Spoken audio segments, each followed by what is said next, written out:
Commander, a word on the drama barely avoided early this week as terrorist armed groups operating in the northwest region attempted to gun down the Cameco aircraft as it approaches the Bafut airport in Bamenda.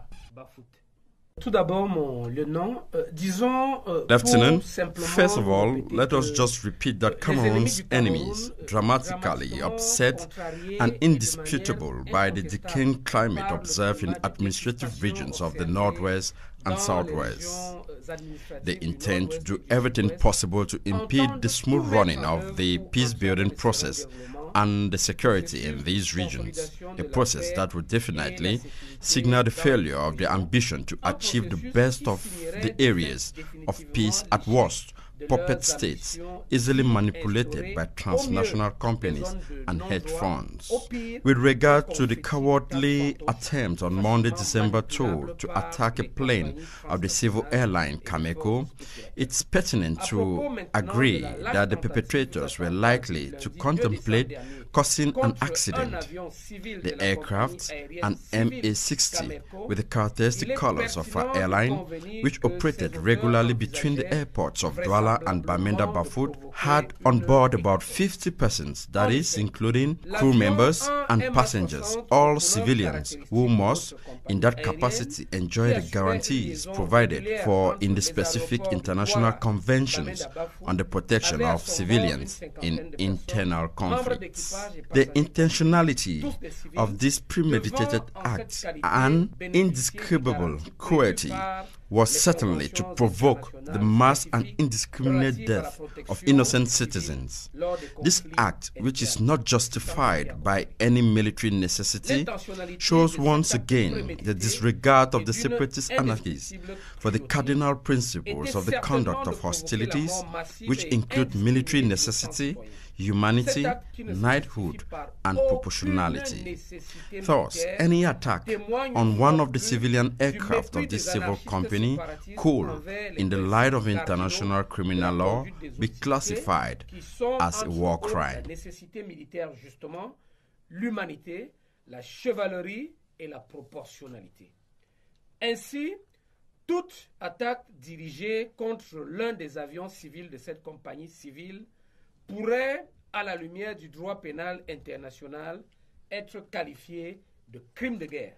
The question that begs for an answer as concerns the commanding officer, the terrorists may have thought they would hurt the morale of government forces. Lieutenant, from the point of view of military necessity, it must be made clear that shooting down a civilian aircraft carrying only civilians does not provide any gain, territorial or psychological, to our forces. On the contrary, it is a manifestation of the dismay in which our enemies are plunged who play their part. Furthermore, the periodicity of purely commercial flights of Cameco aircraft within the national territory is made public long in advance, so any allegation of confusion is just argumentative. In fact, and in accordance with the international conventions, Cameroonian Defense Forces aircraft were a military livable and easily recognizable cardboard, unlike white-painted Cameco aircraft with a drift in the colors of the Republic flag. And since the terrorists want to hide their ill-fated initiative behind the false pretext that Cameco aircraft carry military and arms shipments, we remind them that with a fleet of C-130, Casa 235, MA-60 aircraft, with many multi-role helicopters, all in flight order, the Cameroonian army has no gain in using a civilian aircraft for logistics. We also remind them that our military aircraft regularly fly over the northwest and southwest regions for a variety of reasons. As recent as Wednesday, October 9, 2019, a Cameroonian Air Force aircraft took the Secretary of State to the Minister of Defense for ex-servicemen and war victims on his installation tour to the northwest and west regions. His plane landed safely at the airports of Bamenda Bafut and Bafoussam Bamungum. So if such high-ranking figures, otherwise known as high-value targets, use military aircraft to travel to areas of insecurity, why and how will they use civilian aircraft to transport troops and equipment?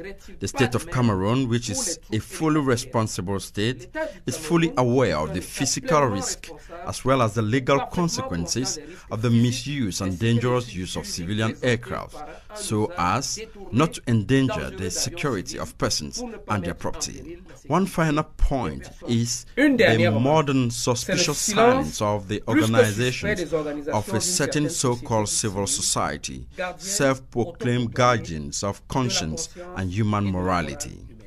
Not a word of condemnation to terrorists, not a word of compassion to those who miraculously escape the worst. As if these organizations and terrorist armed groups are starting to appear on the same account, the fatherland will defeat the nation.